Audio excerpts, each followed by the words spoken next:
और जिस तरफ वो कह रही हैं कि देखिए जनाब, या आप जुल्म ढाते जा रहे हैं और गलत को गलत नहीं कह पा रहे हैं। माजिद हैदरी। प्रतीक भाई, मुझे वो आवाज सच्ची लग रही है जो भारत की वर्षों से रही है, सदियों से रही है, कि अखंड भारत का हिस्सा रहा है अफगानिस्तान। पिछले 20 वर्षों में 2.5 लाख लोग वहां उन भगोड़े फिरंगियों ने मारे, तब हमें कभी रोना नहीं आया अफगानिस्तान पे।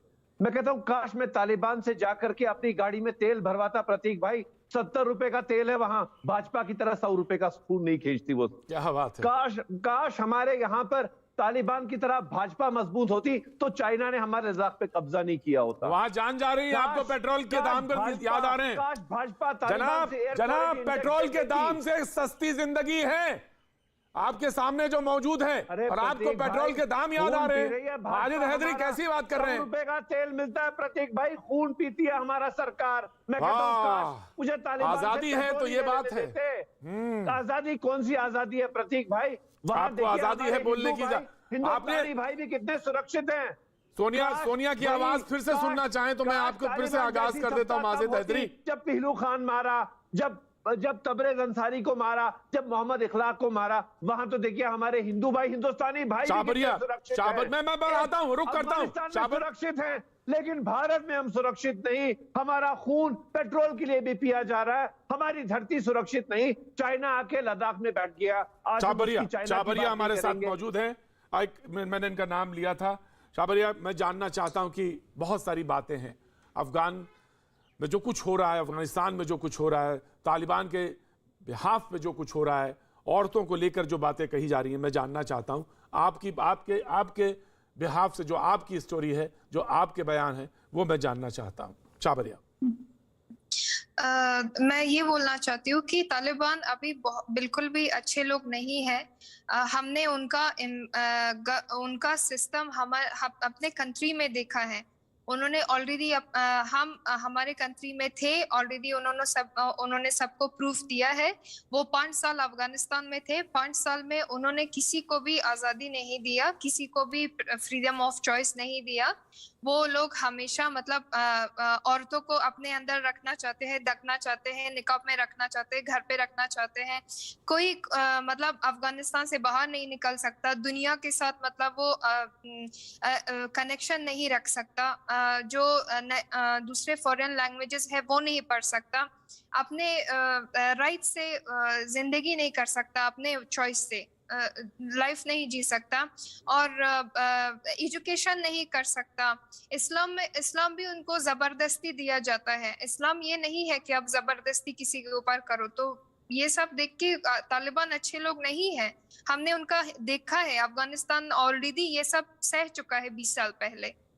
बिल्कुल बिल्कुल, और ये बात सच है, और ये इबारत साफ है, पढ़ी जा सकती है, देखी जा सकती है। रुखसार हमारी एक और मेहमान हमारे साथ जुड़ रही हैं। रुखसार, मैं आपकी भी बात जानना चाहता हूं, सुनना चाहता हूं, उसके बाद मैं आगे बढ़ना चाहता हूं। रुखसार।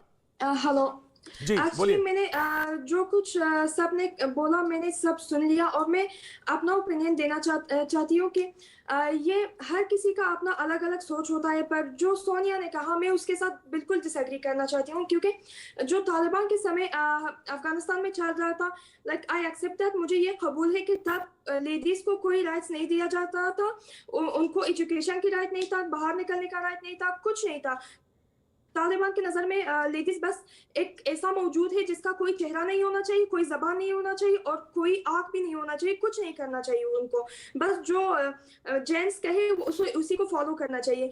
पर इसके साथ मैं ये भी इसको भी पॉइंट करना चाहती हूँ कि उनके टाइम में जो था, बॉयज को भी उतना ही टॉर्चर किया जा रहा था। मतलब अगर लेडीज जितना टॉर्चर नहीं हो रहा था उन पे, उनको भी हो रहा था कुछ, क्योंकि ये ड्रेस कोड की वजह से बॉयज को भी वो मार रहे थे तब भी, अब भी, या तो मतलब नमाज ना पढ़ने की वजह से, बाहर दिखने की वजह से, रात के 8 बजे के बाद अगर वो बाहर में दिखते थे तो उनको भी मार पड़ती थी। और एक और पॉइंट मैं डिसएग्री करना चाहती हूँ कि हमारा जो गवर्नमेंट था ये 20 साल से 2001 से अभी तक जो जिन लोगों को मतलब ये सोच था जिन लोगों का कि उनको अपने लेडीज को राइट्स नहीं देना था, वो तालिबान के दौरान की कुछ मेंटालिटी की इफेक्ट थी जो उन पे रह गई थी।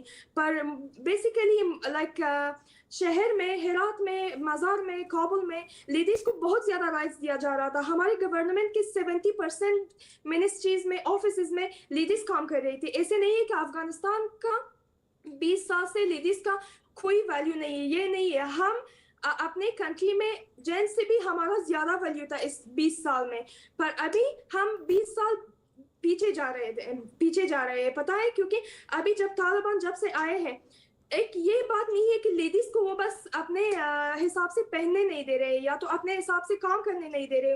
वो ये चाहते हैं कि लेडीज अभी एजुकेशन करें पर घर में बैठें। और जो हमारी आपकी एक और गेस्ट थी, मुझे उनका नाम ठीक से पता नहीं चला, इकोनॉमी के बारे में बात कर रहे थे। आपको जाना है अफगानिस्तान तो जाकर देख लीजिए। आप तेल की प्राइस के बारे में कह रहे हैं, वहां पे बेसिक नीड्स का, फूड का दुगना बढ़ गया है। तालिबान के जब से तालिबान एक हफ्ते से आए हैं, ये फूड का प्राइस दुगना बढ़ गया है। वहां पे मोबाइल की जो रिचार्ज कार्ड से वो नहीं मिल रही है। अफगानिस्तान का कनेक्शन वर्ल्ड से कट होने वाला है जल्दी से। ये सब आपको पता है या बस तो अपने आप से, अपने दिमाग से जो भी आया वो कह के बस उनको कुछ मतलब महान सा दिखा के बेच जाना है आपको? आप पहले पढ़ लीजिए, पहले पूरा फैक्ट जान लीजिए, फिर आकर कोई जी दे वो एक बात है ना जो कि जन्नत की आपको हकीकत तो लग मालूम रहा है है वो गालिब। अफगानिस्तान में जी बिल्कुल नहीं सही कह रही है, बिल्कुल फरमाया नहीं है। आपने। और मैं इस पे आऊंगा, माजिद हैदरी आपके पास आऊंगा। शादाब चौहान, मैं आपसे जानना चाहता हूं, आपका रिएक्शन जानना चाहता हूं, बहस को आगे बढ़ाना चाहता हूं जनाब। प्रतीक जी, हमारा स्टैंड ये है कि हम भारत के जिम्मेदार नागरिक हैं और हम सरकार से अनुरोध करते हैं, प्रधानमंत्री जी, विदेश मंत्री जी से, कि हम अपनी स्थिति को स्पष्ट कर दें, जिससे देश के लोगों को यह संदेश चला जाए कि हमारी सरकार का स्टैंड क्या है। रही बात मानवता की, जो बात है, मानवता सर्वोपरि है। अगर कोई किसी पर अत्याचार करता है उसके लिए कोई जगह नहीं है, लेकिन फ्रीडम की एक लिमिटेशंस हर जगह है। फॉर एग्जांपल, आर्टिकल 19 अगर मुझे बोलने की आजादी देता है तो वही आर्टिकल 19 मुझे बाउंड करता है कि आप लिमिट को क्रॉस नहीं कर सकते हैं। तो हमारा मानना यह है कि हर चीज का एक कोड है, एक सिस्टम है। आप ये देखिए कि आज तक भारत सरकार ने किसी भी ऐसे कंट्री से जो शरई लॉ को मानते हैं उससे अपने संबंध खत्म नहीं किए हैं। आज भी हमारे सऊदी अरेबिया से संबंध है, अफगानिस्तान में हमारे 27,000 करोड़ के प्रोजेक्ट हैं, आज भी हम लोगों के बहुत से डिप्लोमेटिक रिलेशन है। और आखिरी चीज, जो लोग हमारी बहनें बैठी हुई हैं, अपना दर्द बयान कर रही हैं, मैं कहूंगा कि भारत सरकार CAA, जो सिटीजनशिप अमेंडमेंट एक्ट में मुसलमानों को निकाला गया, उसमें मुसलमानों को जोड़ते हुए इन बहनों को नागरिकता दे दे। अगर ये वहां नहीं रहना चाहती है तो इन बहनों को भारत में नागरिकता दे दे। लेकिन CAA के जरिए सबको नागरिकता दी जाएगी, लेकिन जो हमारी बहनें ये बैठी है इनको नागरिकता नहीं दी जाएगी। ये भेदभाव तो हमारे आजाद मुल्क में हो रहा है, ये नहीं होना चाहिए। और अगर तालिबान के लोग अत्याचार करेंगे तो हम अत्याचारियों के खिलाफ खड़े हैं, लेकिन न्याय करने वालों